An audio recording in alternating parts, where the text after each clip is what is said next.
সাৰদাৰ টকাৰে কাইলৈ মোদীৰ সভালৈ মানুহ আনিব বিজেপিয়ে। কাইলৈ গণসমাৱেশ যে সৰ্ববৃহৎ গণসমাৱেশ কৈছে যে 5খন ট্ৰেইনত মানুহ আহিব, প্ৰতিখন জিলাত বোলে 120খনকৈ বাছ ধৰা হৈছে। সেই টকাবিলাকো সাৰদা কেলেংকাৰীৰ টকা নহয়নে বাৰু? চিটফাণ্ড কেলেংকাৰীৰ টকা নহয়নে বাৰু? লুই বাৰ্জাৰ কেলেংকাৰীৰ টকা নহয়নে বাৰু? মোদী ডাঙৰীয়া, যি আপুনি কয় যে লুটনেৱালাকো যি লুটিছে তেওঁলোকক ধৰা কামটো মোদীয়ে কৰিব নে নকৰিব বুলি যে আপোনালোকে কয়, আপোনাৰ কাষৰ সোঁহাতৰ মুকুল ৰয় আৰু বাওঁহাতৰ হিমন্ত বিশ্ব শৰ্মা লুটনিৱালা, এই দুই লুটনিৱালাক লগত লৈ আপুনি 2019ৰ যি নিৰ্বাচন খেলিব খুজিছে, এইটোৱে আপোনাৰ প্ৰকৃত চৰিত্ৰ সমগ্ৰ ভাৰতবাসীৰ সন্মুখত উন্মুক্ত কৰিব। হয়, নৰেন্দ্ৰ মোদীৰ অসম ভ্ৰমণৰ প্ৰাক মুহূৰ্তত সাৰদা কাণ্ডৰে হিমন্ত বিশ্ব শৰ্মা জড়িত থকাৰ প্ৰমাণ দেখুৱালে অখিল গগৈয়ে। গান্ধী বস্তিৰ কৃষক মুক্তিৰ কাৰ্যালয়ত অনুষ্ঠিত এক সংবাদমেলত সুদীপ্ত সেনৰ পত্ৰ পঢ়ি ফাদিল কৰিলে মন্ত্ৰী হিমন্তৰ কেলেংকাৰী। সাৰদা কাণ্ড সন্দৰ্ভত অখিল গগৈৰ বিস্ফোৰণ এক যে নাগৰিকত্ব সংশোধনী বিধেয়কৰ জৰিয়তে যিহেতু উত্তৰ পূৰ্বাঞ্চল আটাইতকৈ বেছি ক্ষতিগ্ৰস্ত হ'ব, সেইকাৰণে মোদীৰ সোঁহাত আৰু বাওঁহাত হ'ল পশ্চিমবংগত মুকুল ৰায়, সাৰদা কেলেংকাৰীৰ প্ৰধান অভিযুক্ত, আৰু অসমত বা উত্তৰ পূৰ্বাঞ্চলত হিমন্ত বিশ্ব শৰ্মা সাৰদা কেলেংকাৰীৰ প্ৰধান অভিযুক্ত। এয়া সুদীপ্ত সেনৰ CBI-লৈ লিখা চিঠি। তাত মাতংগ সিং আৰু মনোৰঞ্জনা সিঙৰ নাম উল্লেখ আছে, আৰু আপোনালোকে সকলোৱে জানে যে মাতংগ সিং আৰু মনোৰঞ্জনা সিং ইতিমধ্যে জেললৈ গৈছে।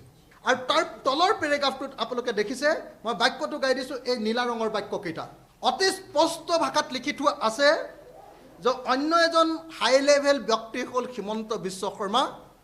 হিমন্ত বিশ্ব শৰ্মাই মোৰ পৰা যোৱা 6 মাহত অতি কমেও 3 কোটি টকা লুটিছে, প্ৰবঞ্চনা কৰি তেওঁ লৈছে। এই কথাটো অতি স্পষ্ট ভাষাত লিখি থোৱা আছে, আৰু কৈছে যে এই পইচা তেওঁ কেছত লৈছে, নগদত লৈছে, আৰু কিছুমান ভাউচাৰো তেওঁ আমাৰ ইতিমধ্যে চাইন কৰি তেওঁৰ অফিচৰ পৰা দিয়া হৈছে। তাৰ সম্পূৰ্ণ নথিপত্ৰ আমাৰ হাতত আছে।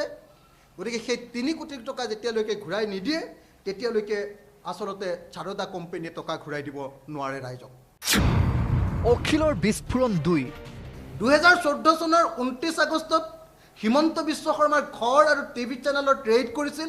2015 চনৰ 29 আগষ্টত হিমন্ত বিশ্ব শৰ্মাই বিজেপিত যোগদান কৰিছিল। পুৰা এবছৰৰ। ইণ্টাৰেষ্টিংলি কোইনচিডেণ্টলি 2টা তাৰিখে 29 আগষ্ট।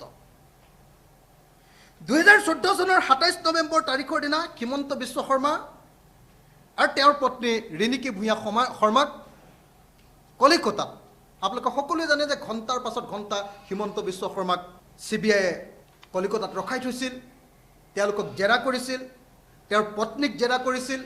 আৰু আপোনালোকে সকলোৱে জানে যে সেই সময়ত এজন অসম চৰকাৰৰ সেই সময়ৰ এজন এডভোকেট দেৱজিৎ হাজৰিকা, সেই মানুহজনে সেই সময়ত হিমন্ত বিশ্ব শৰ্মাক সহায় কৰিবলৈ যোৱাৰ কাৰণে বিৰাট হাল্লাও হৈছিল কলিকতাৰ কাৰ্যালয়ত।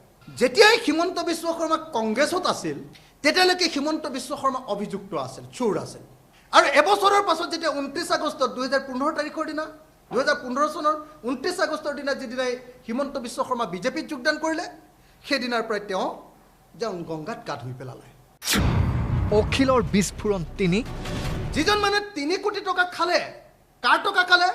আমাৰ গাঁৱৰ মানুহবিলাকৰ টকা খালে, নগৰৰ মানুহবিলাকৰ টকা খালে, চাহ বাগানৰ মানুহবিলাকৰ টকা খালে সাৰদা কোম্পানী।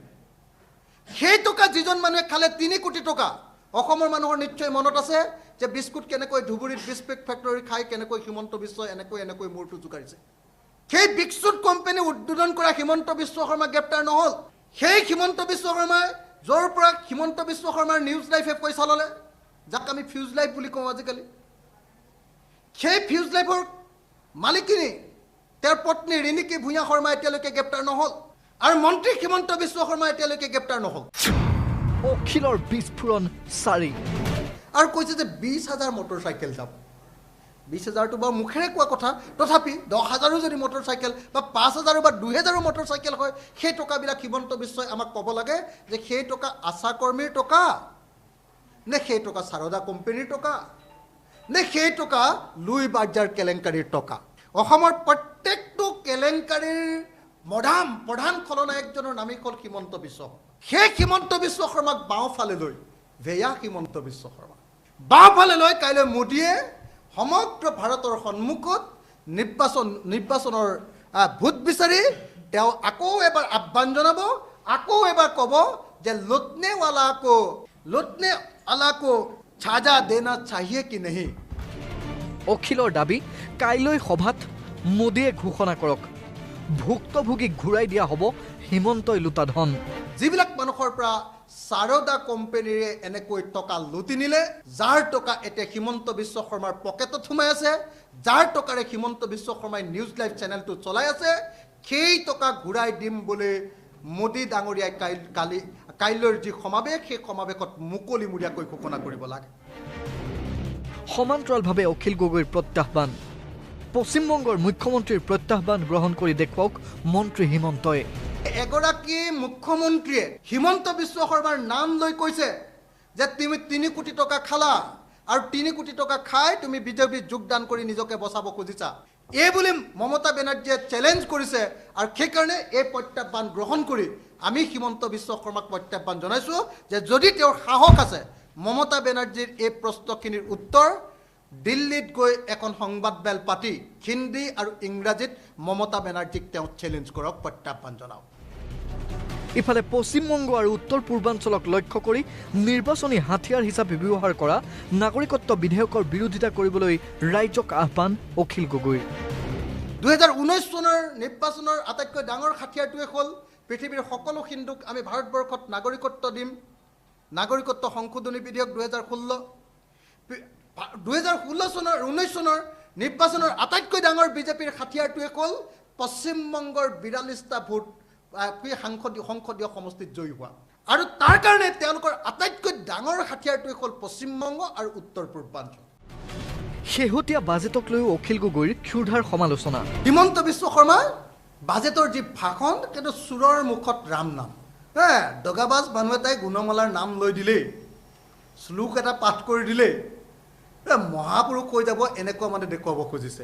একদম এনেকুৱা দেখুৱাইছে যে একদম আৰু পণ্ডিত এজনে মানে অসমৰ একদম মানে অসমৰ আটাইতকৈ ভাল বাজেটখন পাঠ কৰিছে। নিজৰ টিভিটোতে লিখি থোৱা আছে, মই নিজে দেখিছোঁ নিজৰ টিভিটোত, যে অসমৰ ইতিহাসৰ সৰ্বশ্ৰেষ্ঠ বাজেট। মইতো কৈছোঁ যে অসমৰ ইতিহাসৰ নিকৃষ্টতম বাজেট হ'ল এইবাৰৰ অসম চৰকাৰৰ বাজেটখন। প্ৰধানমন্ত্ৰী মোদী, মন্ত্ৰী হিমন্ত বিশ্ব শৰ্মা আৰু ৰাজ্য চৰকাৰৰ বিৰুদ্ধে সোচ্চাৰ অখিল।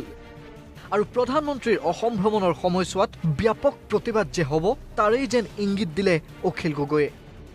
কেমেৰা পাৰ্চন লক্ষ্যৰ সৈতে পাৰ্থপ্ৰতিম বৰুৱাৰ ৰিপৰ্ট, প্ৰতিদিন টাইম।